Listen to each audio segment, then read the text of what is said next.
பார்த்ததுண்டா இந்த நாடு பார்த்ததுண்டா நாடு பார்த்ததுண்டா இந்த நாடு பார்த்ததுண்டா. வணக்கம் பச்சை தமிழ நேயர்களே, இன்றைக்கு நம்முடைய நேர்காணலுக்கு தமிழ்நாடு நாடார் சங்கத்தினுடைய மாநில பரப்புரை அணி செயலாளர் மேக பேச்சிராஜன் அவர்கள் நம்முடைய அரங்கத்துக்கு வந்திருக்கிறார்கள். இப்போ விஜய் அதிமுக கூட்டணி, அதிமுக பாஜக கூட்டணி கூட இணையக்கூடிய ஒரு சூழ்நிலை இப்போ உருவாக்கிட்டு இருக்கு. அப்படி ஒரு வாய்ப்பு வரும்னு நினைக்கிறீங்களா? ஆமாம், நிச்சயமாக வர்றதுக்கான வாய்ப்பு இருக்குது. என்னன்னு காரணம் கேட்டிங்கன்னா, அரசியல் நடிகர் விஜய் அரசியல் ஆரம்பிக்கும் போது ஆட்சியிலும் பங்கு அதிகாரத்திலும் பங்கு அப்படின்னு சொல்லி ஒரு பேர் அறிவிப்பு அறிவிச்சுட்டு களத்துக்கு வந்தார். ஆனால் யாருமே வரலங்கும்போது விஜயனுடைய அரசியல் முதல் தோல்வியே இந்த தோல்வியாக தான் பார்க்கப்படுது. இது எல்லாரும் நல்லா உன்னிப்பாக கவனிக்கணும். விஜயுடைய அரசியல் முதல் தோல்வி இந்த தோல்வியாக தான் பார்க்கப்படுது. அதுக்கப்புறம் பொது வழிகளில் விஜய் நடந்துக்கிறதும் அவர்கள் கட்சி நிர்வாகிகள் நடந்துக்கிறதும் மக்கள் மத்தியில் பெரிய அதிருப்தி இருக்குது. என்னடா இது ஒரு தற்கூரி கூட்டமாக இருக்குது, ஒரு கோமாளி கூட்டமாக இருக்குன்ற அளவுக்கு மக்கள் சிந்திக்க ஆரம்பிச்சிட்டாங்க. அதே போல் நடிகர் விஜய் அவருடைய மனைவி பிரச்சனையும் ஒரு காரணமாக இருக்குது. அதுக்கப்புறம் திமுக சாதாரணமாக நினைக்காதீங்க. அது யார் எதிர்த்து களத்தில் நின்னாலும் கடுமையாக அடிக்கும். ஏன்னா போன ஐயா எடப்பாடி ஆட்சியில் எவ்வளோ நெருக்கடியை சந்திச்சாங்கன்னு உங்களுக்கு தெரியும். எவ்வளோ போராட்டங்களை திமுக பின்னணியில் இருந்தால் தூண்டுனாங்க. இன்னைக்கு கோவகன்னு ஒரு பாடகர், அவர் அதிமுக பீரியடில் என்ன ஒரு புரட்சி போராளியாக இருந்தார். மதுவுக்கு எதிராக என்ன மாதிரியான ஒரு பாடல்கள் போட்டார். இன்னைக்கு அவர் எங்கே இருக்கிறாரு? திமுக ஆட்சி வந்தோன்னா அமைதியாகிட்டார்.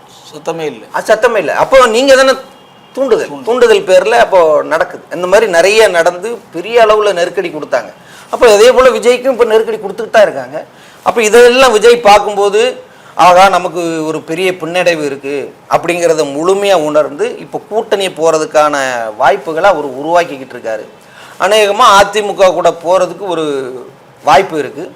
போனால் அதிமுகவுக்கு நல்லதோ இல்லையோ விஜய்க்கு நல்லது, விஜயுடைய அரசியல் கொஞ்சமாவது காப்பாற்றப்படும் அப்படிங்கிறத விஜயே உணர்றாரு. அதனால் போகிறதுக்கு வாய்ப்பு இருக்குது. அது காத்திருந்தால் பார்க்கணும் ஐயா எடப்பாடி அவர்கள் வாய்ப்பு கொடுப்பாரா என்னன்னு. ஏன்னா அவர் கட்சியில் இருந்த முக்கியமான நபர்களே எடப்பாடா அப்படின்னு தூக்கி எரிஞ்சவர், அவர் எப்படி வாய்ப்பு கொடுக்குற போகிறாரு அப்படிங்கிறத நம்ம களத்தில் இருந்தால் பார்க்கணும். ஆனால் 100% விஜய் அவர்கள் போகிறதுக்கு வாய்ப்பு இருக்குது. இப்போ சமீபமாக விஜய் கலந்துக்கிற கூட்டத்தில் பார்த்தீங்கன்னா அவங்களுடைய தொண்டர்கிட்ட ஒரு உறுதிமொழி வாங்குறாரு. நான் விலை போக மாட்டேன். அதாவது பொதுவாக நீங்கள் சொன்ன மாதிரி திமுக இறங்கி அடிப்பாங்க, அது எந்த வித மாற்று கருத்தும் கிடையாது. விஜய் தனியாக நின்று வேட்பாளர்கள் போடும்போது இவங்க திமுக நிச்சயமாக அவங்கள விலை பேசுவாங்க. அது விஜய்க்கும் தெரியும். ஆமாம், அதனால தான் இப்போ சமீபத்தில் நடக்கிற அந்த கூட்டங்கள்லாம் பேசும்போது அவர் உறுதிமொழி வாங்குறார். என்னுடைய வாக்கு விசில் சின்னத்துக்கு தான், அடுத்தவரிடம் விலை போக மாட்டேன். அந்த மாதிரி ஒரு உறுதிமொழி கேட்டு வாங்கக்கூடிய சூழ்நிலையை இன்னைக்கு திராவிட கட்சிகள் உருவாக்கி வச்சிருக்குது. என்ன ஆமாம், இது நடக்காததா? எல்லா கட்சியும் நடக்குது. ஒரு கட்சி ஆட்சியிலிருந்து இறக்கணும், இல்லைன்னா தமக்கான நிலைகளை நம்ம தக்க வச்சுக்கணுன்னா பேரம் பேசுறது நடக்கும். அதான் கமலஹாசன் அவர் கட்சி ஆரம்பிக்கும் போதே அவர் மேடையிலே இதை கேட்டிருக்காரு.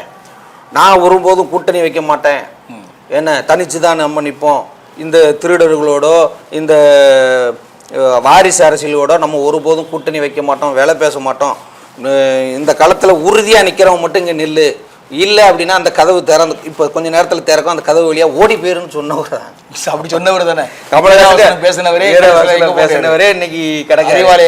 ஆனால் கமலஹாசன் அளவுக்கு இவர் வீரவசனமும் பேசலை, வீரமாகவும் நடந்துக்கல. அப்புறம் இவருக்கு என்ன வேணா நடக்கும்ல, அப்போ உறுதிமொழி எடுக்கிறாரு. அதனால தான் நம்ம சொன்னோம், அரசியலில் முதல்ல விஜய் அவர்களுக்கு ஒரு முதிர்ச்சி வேணும், அவர் ஒரு அரசியல் படிக்கணும், அரசியல் ஆழமாக உள்வாங்கினா மட்டும்தான் அந்த அடிப்படையிலிருந்து கொண்டு வர முடியும். அதனால தான் அந்த செந்தமிழ் சீமான் அவர்கள் முதல்ல ஆரம்ப கட்ட சின்ன கூட்டமாக இருக்கும்போதே அந்த கூட்டத்துக்கு வந்தால் ஒருத்தர் எப்படி நிற்கணும், இல்லை அவருடைய கட்டமைப்பு எப்படி பேசணும் அப்படிங்கிறத கொண்டு வந்திருக்கிறாரு. நீங்கள் அதை உணர்த்தணும். அது உணர்த்துறது நல்லது தான்.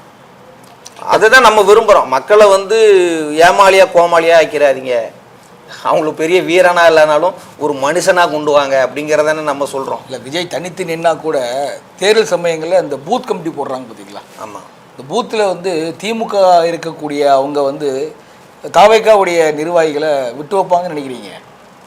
அவங்களுக்கு என்னென்ன இடைஞ்சல் பண்ணணுமோ, எப்படி அவங்கள வந்து வெளியேற்றுறதுக்கு என்னென்ன முயற்சியோ எல்லாமே பண்ணக்கூடிய ஒரு வாய்ப்பு நிச்சயமாக இருக்குது. திமுகவோட இது கண்டிப்பாக செய்வாங்க.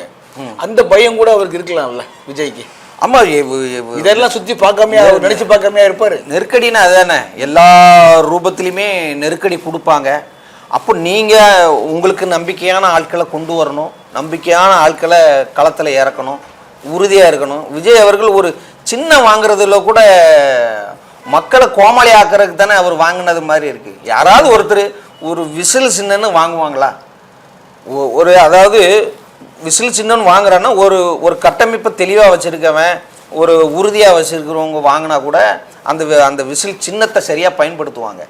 விஜய் கட்சியில் இருக்கக்கூடியவங்க எல்லாமே ஒரு புதுசாக வரக்கூடியவர்கள், ஒரு ஆர்வ கோளாறாக வரக்கூடியவர்கள். அவருக்கு போய் ஒரு சின்னத்தை கூட சரியாக வாங்க தெரியாமல் ஒரு விசில் சின்னத்தை வாங்கி இல்லை மக்கள்கிட்ட ரீச் ஆகக்கூடிய அளவுக்கு அந்த சின்னத்தை வாங்கியிருக்காரு அவர். விசில் சின்னம், விசில் சின்னம் இருக்கு. நீங்கள் அது இப்போ நீங்கள் தேர்தல் அறிவிச்சோன்னா ஓட்டு கேட்கும்போது அந்த விசிலை வச்சுக்கிட்டு இவங்க என்ன பாடுபடுத்துறாங்கன்ற பாருங்க. நீங்கள் அதை வச்சுக்கிட்டு இவங்க சரியான முறையில் ஓட்டு கேட்பாங்கன்னு நினைக்கிறீங்களா? கிடையவே கிடையாது. இல்லை விசில்னா விசில் அடிக்க தான் செய்வாங்க.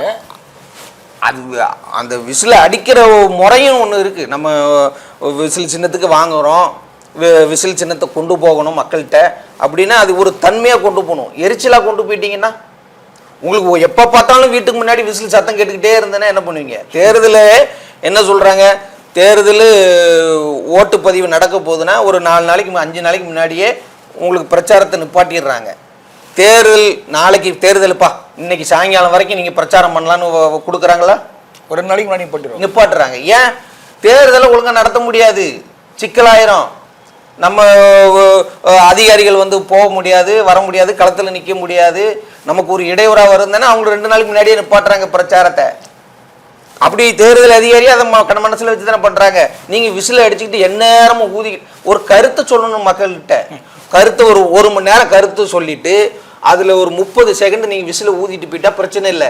நீங்கள் 3 மணி நேரம் விசில ஊதிட்டு அது அவங்க 3 நிமிஷம் கருத்து சொன்னீங்கன்னா மக்கள் எப்படி ஏற்றுக்குவாங்க? அவங்க தலையார உற்சாகப்படுத்துறாங்க. அது அப்படித்தான் தெரியும். போகும்போது இந்த விசினால இவருக்கு எவ்வளோ பாதிப்பு வருங்கிறது அவருக்கு தான் தெரியும். அதை கூட உணராம தான் இருக்கிறாருன்னு நான் சொல்கிறேன். நான் ஒரு அரசியல் கட்சியிலேருந்து நான் வெளியே வர்றேன். எனக்கு அரசியல் கற்றுக் கொடுத்தவரும் ஒருத்தர் வெளியே வர்றாரு. வெளியே வரும்போது அவர் என்ன சொல்கிறாரு, எனக்கு விஜய் கட்சியிலேருந்து அழைப்பு வருது, நான் அங்கே போகலாமா அப்படின்னு. விஜய் கட்சி ஆரம்பிச்சு சரி கொஞ்ச நாள் என்கிட்ட கேட்குறாப்புல. அப்போ நான் எனக்கு அரசியல் கற்றுக் கொடுத்தவருக்கு நான் என்ன சொல்கிறேன், அண்ணன் தயவு செய்து விஜய் அரசியலுக்கு மட்டும் போயிடாதீங்க, அங்கே ஒரு பெரிய தற்கூரி கூட்டம் இருக்குது, நீங்கள் நல்லா படித்தவங்க, உள்ளூர் அரசியல் வெளியூர் அரசியல், நீங்களும் என்ன திராவிட கட்சி மாதிரி தற்கூரி கூட்டம்னு பேசுறீங்க. உண்மையை தானே சொல்கிறோம், நம்ம பொய் சொல்லலையே, நடக்கிறது அப்படி தானே இருக்குது. இல்லை நாங்கள் தற்கூரி கூட்டம் இல்லை, நாங்கள் ஒரு செயல் வீரர்கள், இனிமேல் அவங்க தான் நிரூபிக்கணும். நான் அப்போ அவர்கிட்ட என்ன சொல்கிறேன், அண்ணன் நீங்கள் உள்ளூர் அரசியல், உலக அரசியல், கலை இலக்கியம் பண்பாடு, சட்டமன்றம்னா என்ன, பாராளுமன்றம்னா என்ன, உறுதிமொழி குழு தலைவர்னா என்ன, வாரியம்னா என்ன, எல்லாத்தையும் அங்கங்கா படிச்சிருக்கீங்க, நல்லா தெரிஞ்சிருக்கீங்க. நீங்கள் நிற்கிற கூட்டம் வேறு மாதிரியான கூட்டமாக இருக்கணும், வேறு அரசியலாக இருக்கணும். நீங்கள் இவனுங்கிட்ட போய் நின்றுக்கிட்டீங்கன்னா என்னடா இப்படி ஒரு கோமாளிகள் கூட்டம், ஒரு குரங்கு கூட்டத்துக்கிட்ட வந்து மாட்டிக்கிட்டமேனு கூனி குறுகிடுவீங்க. அந்த தப்பை மட்டும் செய்யாதீங்கன்னு நான் சொல்லியிருக்கேன். சொல்லி இன்றைக்கி வேற ஒரு அரசியலில் இருக்காப்புல. அப்போ இது அரசியலுக்கு வந்த புதுசுலேயே நான் சொல்கிறேன்.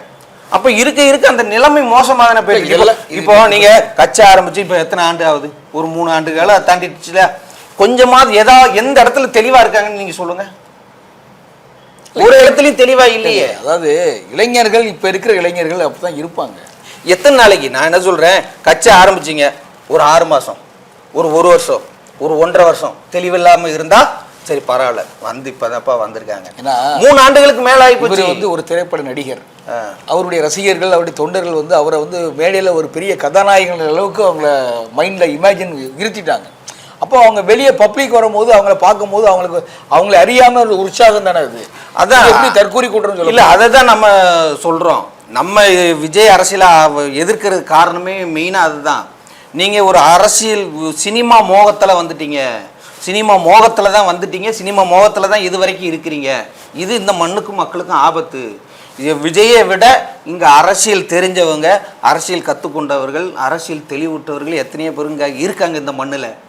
இன்றைக்கும் லஞ்சம் தவிர்த்து நெஞ்ச நிமிர்த்துன்னு ஐயா சகாயம் ஐஏஎஸ் பின்னாடி எழுதி போட்டது மட்டும் இல்லாமல் அதே போல் வாழ்ந்து காட்டினாங்க.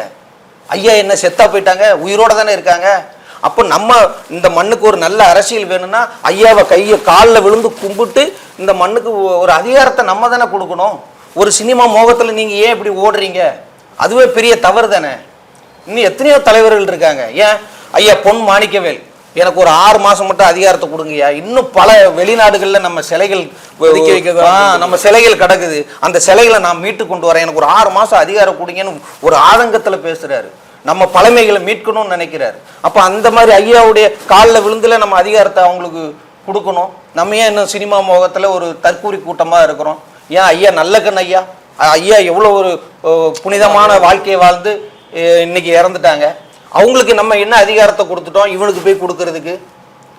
அப்போ தேர்தல் வெற்றி பெறவே நீங்க இப்படி போக போக அதுதான் அரசியல் வந்து சாக்கடை ஆகுதுன்னு நிறைய நல்லவர்கள் இன்னும் இந்த மண்ணில் இன்னமும் கோடி கணக்கில் ஒரு பணம் கிடந்தா கூட பொது பணத்தை எடுத்து ₹1 செலவு பண்ண மாட்டாங்க. இன்னும் நல்லவர்கள் நிறைய இருக்காங்க. ஒரு உதாரணத்துக்கு ஒரு தூய்மை பணியாளர் ஒரு அம்மா எத்தனையோ பவுன் நகையை அப்படியே கொண்டு வந்து ஒப்படைச்சு சிந்தாம சிதறாம கொடுத்தாங்க. அப்போ நல்லவர்கள் இன்னும் இருக்காங்க. நம்ம தான் தேடி போகணும். நீங்கள் பண்ணுற இந்த அரசியலாலேயோ இந்த சாக்கடைனாலேயோ அவங்க பக்கத்தில் வர்றதுக்கு அச்சப்படுறாங்க. இன்னும் சொல்லப்போனால் கூச்சப்படுறாங்க. அவங்க வர்றதுக்கான வழியை விடணும். வரலனாலும் நம்ம மக்கள் வந்து அவங்கள தேடி போய் கொடுக்கணும். அந்த இடத்துக்கு நம்ம போகணும். ஏன்னா அரசியல் ரொம்ப மோசமாகிக்கிட்டே போயிட்டாங்க. ஆனால் செந்தமிழ் சீமான் சொல்கிற மாதிரி தான் மக்களுக்கு அரசியல் மீது நம்பிக்கையே இல்லாமல் போயிடும் அப்படின்னு அடிக்கடி சொல்லுவார். அந்த நிலைமையை உருவாக்கிக்கிட்டு இருக்கோம். அப்போது நம்ம தான் இன்னும் திருந்தணும், ஒரு மக்களுக்கான ஒரு விழிப்புணர்வு கொடுக்கணும்.